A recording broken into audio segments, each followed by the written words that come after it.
Vous êtes chez Tartampion, salut à tous, et voici l'ouvre ta boîte du jeu Holmes. Alors c'est parti, on regarde ce qu'il y a à l'intérieur de cette jolie boîte. On ouvre, on tombe tout de suite sur la règle du jeu, qui est pour 2 joueurs à partir de 10 ans, la petite introduction, le contenu avec la présentation du matériel, et ensuite on passe assez rapidement à la mise en place avec son exemple, et puis le déroulement du jeu, là aussi, avec quelques illustrations, les grands principes, et on arrive assez rapidement ici à la fin de partie. Ensuite, on nous présente les personnages avec leurs atouts, et il y en a plusieurs, donc vous voyez, ils sont tous décrits ici. La page 7, on a la variante, Sherlock et Moriarty, voilà, et à la fin, un exemple détaillé pour bien vous préciser tout le jeu. Alors on commence tout de suite par tomber sur le plateau de jeu principal qui est richement illustré, on dirait un joli livre, mais c'est juste fait pour faire joli. Le voici du bon côté où vous allez pouvoir jouer. On a déjà des personnages installés avec Watson, Madame Hudson et l'inspecteur Lestrade qui vous attend de pied ferme, et on a des emplacements pour positionner nos cartes, la pioche des personnages tout simplement.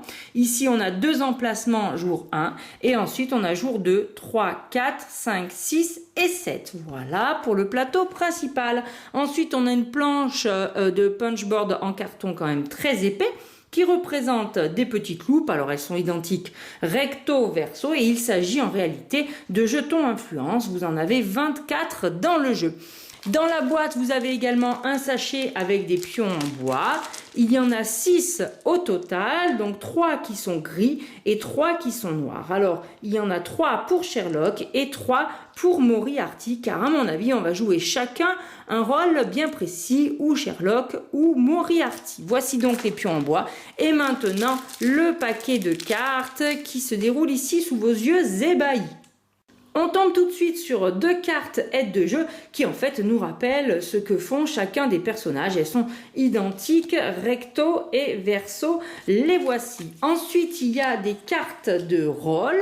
Donc on a James Moriarty et ici Sherlock Holmes, et au dos, eh bien, vous avez des petites actions qui sont dessinées. Alors cela veut peut-être dire qu'on a utilisé ces personnages une fois retournés. Ensuite, on a 52 cartes indices qui ont toutes un dos avec un point d'interrogation. Donc on va les regarder d'un petit peu plus près.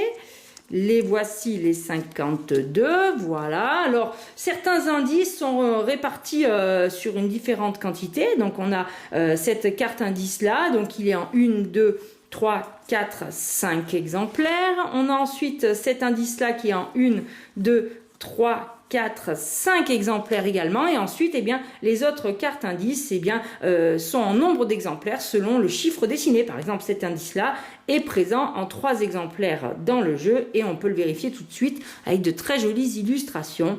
À chaque fois, on voit le nombre de cartes qui est présent dans la partie, donc ça vous donnera eh bien, des indices comme son nom est indiqué. Donc ici, on a un petit mégot.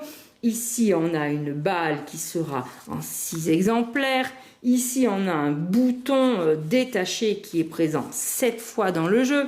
Ici, on a une empreinte de pas. Alors là, il y en a des empreintes. Vous en avez 8 au total. Ici, on a une empreinte de doigt. C'est encore plus nombreux dans le jeu puisqu'il y en a 9. Voilà pour les indices. Et ensuite, on a 10 cartes personnages. Alors, le dos des cartes personnages est comme ceci. Voilà.